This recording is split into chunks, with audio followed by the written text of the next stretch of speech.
Good morning, students.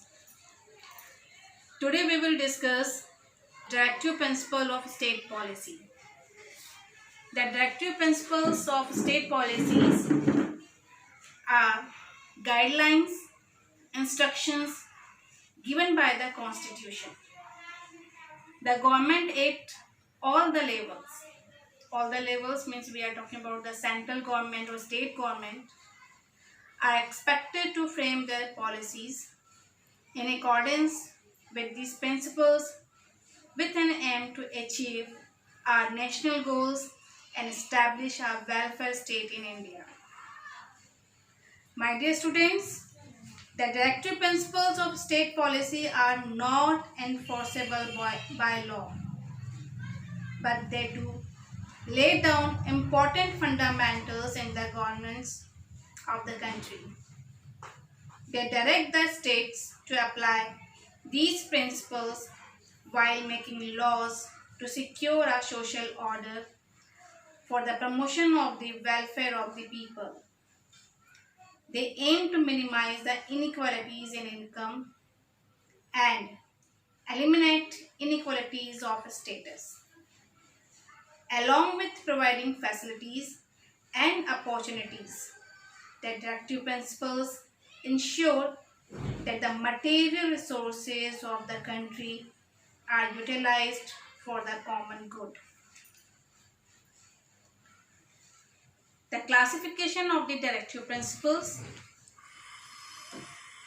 The directive principles of state policy are in a large number. They have been grouped into four main categories. First, economic principles. Second, social principles. Third, Gandhian principles. And fourth, principles related to the international peace and security. Under the economic principles, to secure equal pay for equal work for both men and women, means all the men and women can get equal pay for equal work. And second, under the economic principle, to provide adequate means of livelihood for all, means government provide opportunities of employment to all the peoples. Second, social principles. Under social principles, to make efforts to raise the standard of living and public health, and to guard children against exploitation and moral degradation. Third, Gandhian principle. Under Gandhian principle, to organize village panchayat, that was a dream of Gandhiji, and to promote cottage industries. Cottage means household industries. Fourth categories of directive principle of state policy are principles related to international peace and security. Under these guidelines, to maintain just and honorable relations between nations, and to promote international peace and security. Now, we will talk about the significance of directive principles of state policy. Though the directive principles of state policy are non-justiciable.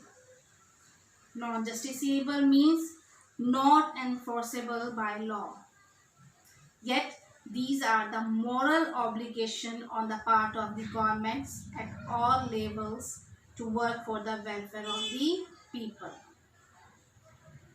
So, we will talk about the four significance of directive principles of state policy. First, right to education has become a fundamental right.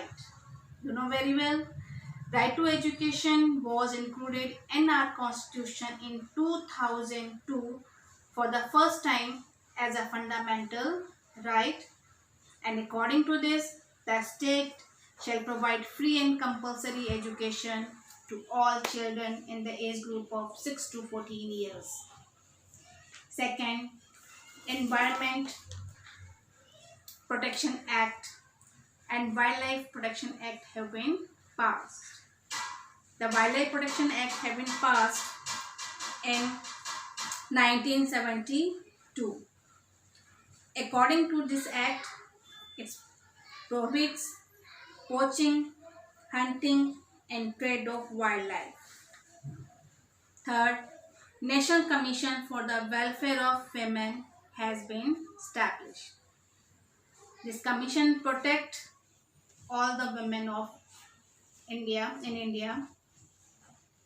And last significance, right to work has been implemented for the rural unemployed under Manrega.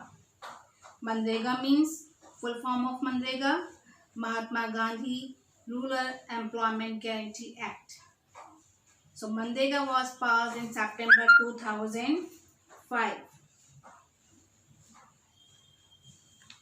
According to this Manrega, the people belonging to the rural areas of India given an employment opportunity up to 100 days in the financial year.